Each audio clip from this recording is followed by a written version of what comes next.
Hello students, मैं संजय कुमार झा स्वागत करता हूं आपको अपने चैनल पे। तो मैं फिर से आपके सामने उपस्थित हूं बायोटेक्नोलॉजी के सबसे लास्ट टॉपिक को लेकर के। और इस टॉपिक में आज हम लोग डील करने जा रहे हैं इथिकल इश्यूज़, बायोपेटेंट और बायोपायरेसी के बारे में। इसके पहले मैंने आपको इसके एप्लीकेशन से रिलेटेड वेरियस टॉपिक पिछले वीडियो में मैंने डील कर दिया है। आप लिंक पे जा कर के और इस वीडियो को आप देख सकते हैं और बेनिफिटेड हो सकते हैं। तो चलिए हम लोग शुरू करते हैं इथिकल इश्यूज़ के बारे में। देखो, बायोटेक्नोलॉजी में एक्चुअली हमने बताया था कि हम लोग ऑर्गेनिज्म के अंदर चेंजेज कर सकते हैं। तो ऑर्गेनिज्म के अंदर चेंजेस क्यों करते हैं, what are the main purpose behind that change. तो ये चेंज हम लोग अपने बेनिफिट के लिए कर रहे हैं। तो क्या हम अपने बेनिफिट के लिए किसी ऑर्गेनिज्म में जैसे चाहे वैसे चेंज कर सकते हैं? क्या उन ऑर्गेनिज्म को केयर टेकिंग करने वाला कोई नहीं है? हम अपने बेनिफिट के हिसाब से किसी भी ऑर्गेनिज्म के लाइफ को डिटरमाइन नहीं कर सकते। ओके, तो इन सारी चीज़ों को समझने के लिए, इन सारी चीज़ों को कंट्रोल करने के लिए इथिकल इश्यूज़ का प्रॉब्लम उठाया गया। तो देखिए इसमें क्या बताया गया है, the manipulation of living organism for human race some ethical standard. उसमें उसका कुछ अपना इथिकल स्टैंडर्ड है and required to evaluate the morality of all the human activities. है ना, ऐसा नहीं है कि आप अपने फ़ायदे के लिए किसी भी ऑर्गेनिज्म में जो जब चाहो जैसे चेंज कर दो, और उस ऑर्गेनिज्म को ना तो कोई केयर टेकिंग करने वाला हो, ना ही उसके खिलाफ कोई आपने जो उसका कुछ मॉडिफिकेशन किया है तो ना ही उसके खिलाफ कुछ आपके ऊपर एक्शन हो। ऐसा कुछ नहीं हो सकता। तो ये बातें हुई कि भाई हम जब मॉडिफिकेशन ऑर्गेनिज्म का करते हैं तो उसका कुछ ना कुछ क्राइटेरिया होना चाहिए, कोई ना कोई ऐसा सोसाइटी होना चाहिए, कोई ना कोई ऐसा ये कह सकते हैं ऑर्गेनाइजेशन होना चाहिए जो ये सारे चीज़ों को अप्रूव्ड करे कि भाई आप इस लेवल का चेंजेस कर सकते हो और इसका यूज़ इस पर्टिकुलर पर्पस के लिए कर सकते हो। तो वही बात है यहाँ पे कि modification of living organism by genetical point of view produce unpredictable result. कभी कभी ये काफ़ी अनप्रेडिक्टेबल रिजल्ट देता है। जैसे मैं एक आपको एग्जांपल दे दूँ कि आपने नाम सुना होगा वाइल्ड वी का, है ना। अफ्रीकन कंट्रीज़ के द्वारा बी के वैरायटी में कुछ इम्प्रूवमेंट किया गया था और इस इम्प्रूवमेंट की वजह से एक स्पेशल टाइप का वैरायटी पैदा हो गया जिसको हम लोग वाइल्ड बी बोलते हैं। और ये बी जो होती है वो बहुत ही खतरनाक होती है ना। तो ये जो अनप्रेडिक्टेबल रिजल्ट है, ये मैंने एक एग्जाम्पल ऐसा दिया है, ऐसे बहुत सारे एग्जाम्पल हैं जो लिविंग ऑर्गेनिज्म में चेंजेस की वजह से पैदा हुए हैं। तो इस टाइप के अनप्रेडिक्टेबल रिजल्ट की वजह से कहीं ना कहीं ह्यूमैनिटी अफेक्टेड होती है ना। तो कोई ना कोई ऐसा मैंने बताया ऑर्गेनाइजेशन होना चाहिए जो ये सारी चीज़ों को डील करे। तो आपको उसी ऑर्गेनाइजेशन के बारे में डेटा रखना है। दैट ऑर्गेनाइजेशन जो इंडियन गवर्नमेंट के द्वारा सेटअप किया गया है वो क्या है, GEAC। क्या है ये, जेनेटिक इंजीनियरिंग अप्रूवल कमेटी। जब भी आप कोई रिकम्बिनेंट DNA टेक्नोलॉजी अपनाते हो किसी पर्टिकुलर टाइप के होस्ट के ऊपर, चाहे वो एनिमल हो या प्लांट हो, तो आपको GEAC से अप्रूवल लेना पड़ेगा। विदाउट अप्रूवल आप इस टाइप के सिस्टम को हैंडल नहीं कर सकते। So that is called ethical issues. चलिए आगे बढ़ते हैं हम लोग। देखिए यहाँ पे मैंने और बता दिया है कि GEAC provide validity of research related to genetically modified organism for public services, है ना। ये एक्चुअली में वैलिडिटी प्रोवाइड करती है उस सारे रिसर्च को जो जेनेटिकली मॉडिफाइड ऑर्गेनिज्म से रिलेटेड है, जो हमारे सर्विसेज पब्लिक सर्विसेज के लिए रिलेटेड हैं। उनके द्वारा एक स्पेसिफिक क्राइटेरिया फिक्स किया जाता है और उसी क्राइटेरिया में अगर वो फिट बैठता है रिसर्च, तभी आप इस पर काम कर सकते हो, अदरवाइज आपका रिसर्च अनवैलिड कर दिया जाता है। अब हम लोग बात करते हैं बायोपेटेंट का। काफ़ी इंपॉर्टेंट टॉपिक माना जाता है बायोपेटेंट, क्योंकि जो प्रोडक्शन आपने किया उस प्रोडक्शन का एक राइट होता है, मतलब आप ही सिर्फ उसका यूज़ कर सकते हो, उसका बेनिफिट आपको मिलना चाहिए।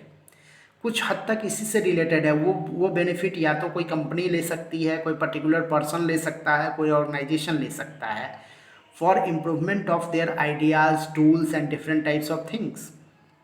तो इसी प्रोसेस को हम लोग बोलते हैं बायो पेटेंट। देखिए, द कॉपीराइट, बायो पेटेंट क्या है? Copyright provided by the government to inventor for commercialisation of the product and ideas, है ना। मतलब किसी भी पर्टिकुलर टाइप के प्रोडक्ट जो आपके द्वारा डेवलप किए गए हैं उसको कॉमर्शियलाइजेशन करने का जो राइट होता है, जो कॉपीराइट होता है, वो आपसे बिलोंग करना चाहिए, उसका बेनिफिट आपको मिलना चाहिए। ओके, उसी चीज़ को हम लोग बोलते हैं पेटेंट।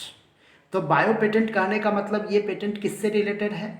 तो ये पेटेंट रिलेटेड है लिविंग ऑर्गेनिज्म से। कोई भी लिविंग ऑर्गेनिज्म में अगर आप मॉडिफिकेशन करते हो, उससे रिलेटेड कोई टूल्स बनाते हो, उससे रिलेटेड कुछ प्रोडक्ट ऑब्टेंट करते हो जो इनोवेटिव है, जिसको किसी ने अभी तक नहीं किया, तो अगर उसका कॉमर्शलाइजेशन होता है तो ये आपके ऊपर डिपेंड करता है कि आप उसका कॉमर्शलाइजेशन करना चाहते हो, आप उसका इकोनॉमिकल बेनिफिट लेना चाहते हो या नहीं लेना चाहते हो। ओके, तो ये उसी से रिलेटेड है। ये कोई भी हो सकता है, कोई पर्टिकुलर पर्सन हो सकता है, कोई कंपनीज हो सकती है, कोई गवर्नमेंट ऑर्गेनाइजेशन हो सकता है, कोई दूसरा ऑर्गेनाइजेशन हो सकता है ना।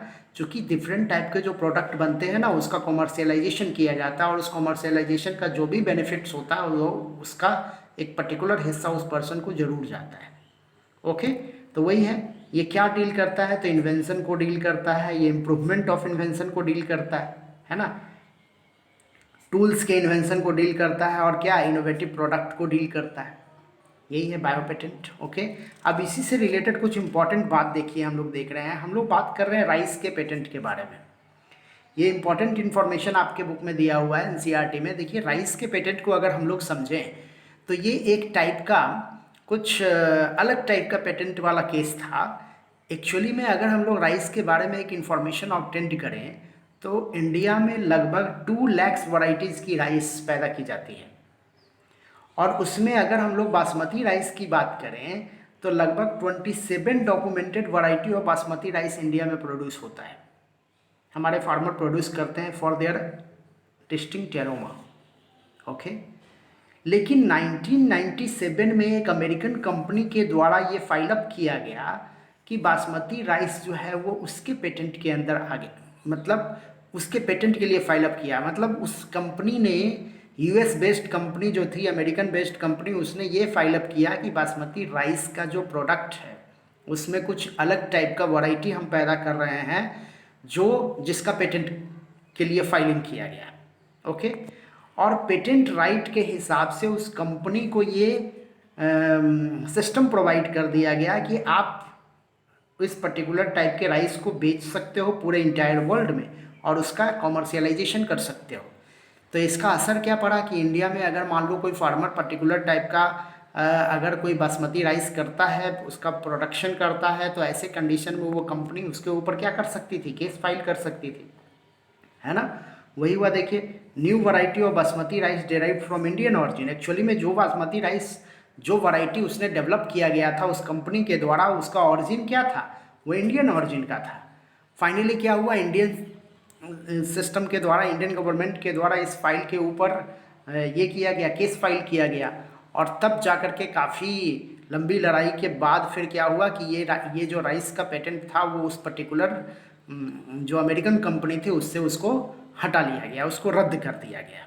ओके, तो आप समझ रहे हैं पेटेंट क्या होता है। इसी तरह से आपको पता है कि इंडिया में बहुत सारे ऐसे ट्रेडिशनल फूड्स वगैरह इस्तेमाल किए जाते हैं, जैसे टर्मरिक हो गया, नीम हो गया, इन सारे चीज़ों का पेटेंट जो है वो फाइनली इंडिया के द्वारा फाइलअप किया जा रहा है, और बहुत सारे फाइलअप हो चुके हैं। ओके, तो ये सिस्टम है, इसी को हम लोग राइस पेटेंट से रिलेटेड, ये डाटा आपके लिए इम्पॉर्टेंट है।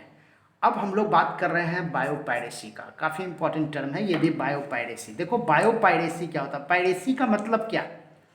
पायरेसी हम लोग कहते हैं क्या कि एक्चुअली में जब कोई भी पर्टिकुलर, बायोपायरेसी को आप ऐसे समझ सकते हो कि मान लीजिए कोई पर्टिकुलर टाइप के लोकेशन में, लोकल लेवल पे कोई पर्टिकुलर टाइप का केमिकल्स या फिर पर्टिकुलर टाइप के प्लांट और एनिमल्स का यूज़ किया जाता है किसी खास पर्पस के लिए, और कोई मल्टीनेशनल कंपनी ने क्या किया कि उस पर्टिकुलर वैरायटी को, इस पर्टिकुलर टाइप के जो इन्फॉर्मेशंस थे उससे उस इंफॉर्मेशन को थोड़ा सा ये साइंटिफिकली डेवलप कर लिया और साइंटिफिकली डेवलप करके उसने पेटेंट करवा लिया।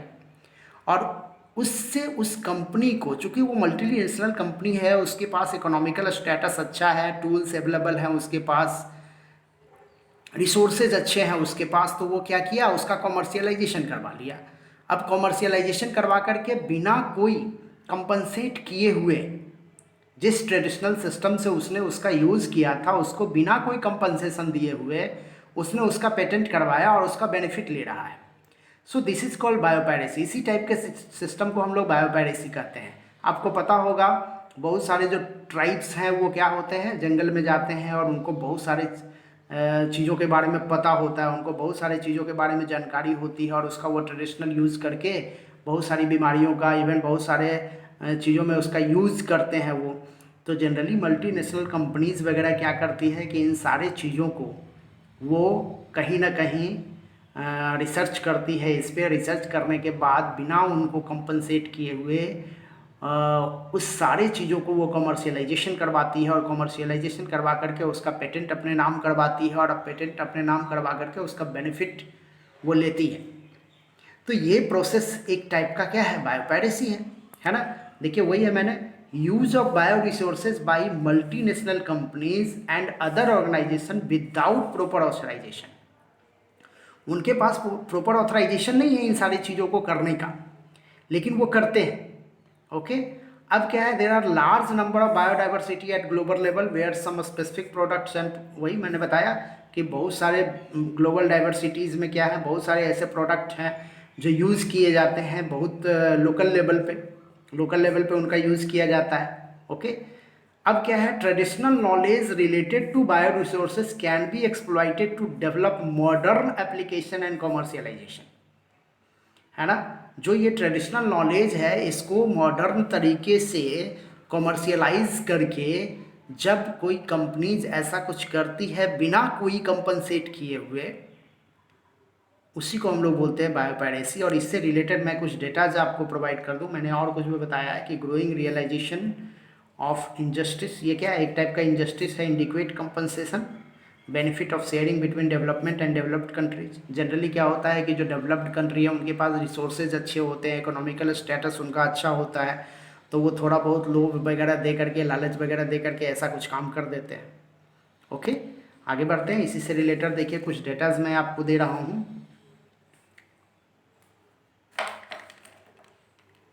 देखिए सम स्पेसिफिक लॉ, इसके लिए क्या होना चाहिए, कोई स्पेसिफिक लॉ होना चाहिए लोकल लेवल पे, कंट्री लेवल पे, है ना। वही है, at national level some specific law should be develop to prevent such unauthorised exploitation of the bio resources, है ना। जैसे इंडियन पार्लियामेंट के द्वारा इसको सबसे पहले किया गया था, सेकेंड अमेंडमेंट किया गया था इंडियन पेटेंट बिल में, जिसमें कि इस टाइप की चीज़ों को काफ़ी ध्यान दिया गया था। ओके एक मैं एग्जांपल दे रहा हूँ। देखिए वेस्ट अफ्रीकन कंट्रीज़ में एक प्लांट होता है जिसका नाम है पेंटा डाइप्लेंड्रा, है ना। पेंटा डाइप्लेंड्रा ब्रेजीनिया जो प्लांट है, ब्रेजीना, इससे एक सब्सटेंस, एक प्रोटीन पैदा होता है, उसका नाम है ब्रेजीन। और ये प्रोटीन काफ़ी स्वीटर होता है। देखिए इसके बारे में मैंने बताया है कि 2000 टाइम्स स्वीटर दैन शुगर। और अमेरिकन कंपनीज के द्वारा इस पर्टिकुलर सिस्टम का यूज़ किया जाने लगा, इसको कमर्शियलाइजेशन करवाया गया और इसके जीन को मैनिपुलेट किया गया। और इसके जीन को मैनिपुलेट करके किस में ट्रांसफ़र कर दिया गया, मेज़ में ट्रांसफ़र कर दिया गया, जबकि इसका यूज़ ऑलरेडी ट्रेडिशनल लेवल पे कंट्रीज़ में हो रहा था। तो कहीं ना कहीं क्या है, ये बायोपायरेसी का एक पार्ट है। ओके तो इन्हीं सारी चीज़ों को हम लोग समझ रहे हैं इस सारे टॉपिक में। तो ये आपको मैंने बता दिया एप्लीकेशंस ऑफ बायोटेक्नोलॉजी का, ये फाइनल टॉपिक था आपका। तो मुझे विश्वास है कि मैंने जो जितना भी वीडियो आपको अभी बताया है, जितने भी वीडियो मैंने आपके लिए अपलोड किया है, वो सारे वीडियो आपके लिए कुछ ना कुछ इंफॉर्मेशंस प्रोवाइड करेंगे, आपके चैप्टर्स को रिवाइज़ करने में आपको हेल्प करेंगे। और अभी नीट का एग्ज़ाम भी आ रहा है, तो मैंने आपसे वादा किया था कि एटलीस्ट कम से कम एक वीडियो मैं पर डे आपके लिए अपलोड करता रहूँगा, और ये आगे भी जारी रहने वाला है। बस आप में हमारे चैनल पे बने रहिए और अपने दोस्तों के साथ इसको ज़रूर से ज़रूर सब्सक्राइब कीजिए, लाइक कीजिए। बहुत बहुत धन्यवाद आप लोगों का।